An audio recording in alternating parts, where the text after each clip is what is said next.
శ్రీరామనవమి వేడుకల్లో ఆసక్తికర ఘటన చోటు చేసుకుంది. నిజామాబాద్ ఖిల్లా రామాలయంలో జాగృతి అధ్యక్షురాలు కవిత పీసీసీ చీఫ్ మహేష్ గౌడ్ ఎదురుపడ్డారు. ఇద్దరు నేతలు నవ్వుతూ పలకరించుకున్నారు.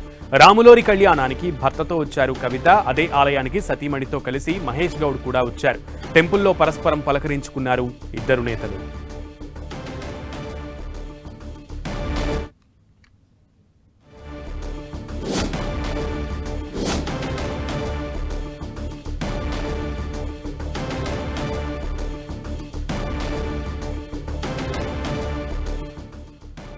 శ్రీరామనవమి కళ్యాణ వేడుకల్లో ఇంట్రెస్టింగ్ పొలిటికల్ సీన్ ఒకటి ఆవిష్కృతమైంది. నిజామాబాద్ జిల్లా రామాలయంలో జరుగుతున్నటువంటి కళ్యాణానికి అటు టీపీసీసీ చీఫ్ మహేష్ కుమార్ గౌడ్ సతీ సమేతంగా రావడం, ఇటు జాగృతి అధ్యక్షురాలు కవిత కూడా సతీ సమేతంగా హాజరు కావడంతో ఇద్దరు కూడా ఎదురెదురు పడ్డారు. ఇద్దరు నాయకులు కీలకమైనటువంటి నవ్వుకుంటూ పలకరిస్తూ కాసేపు ముచ్చటించుకున్నటువంటి విషయం ఇప్పుడు అందరినీ కూడా ఆశ్చర్యానికి గురి చేస్తోంది.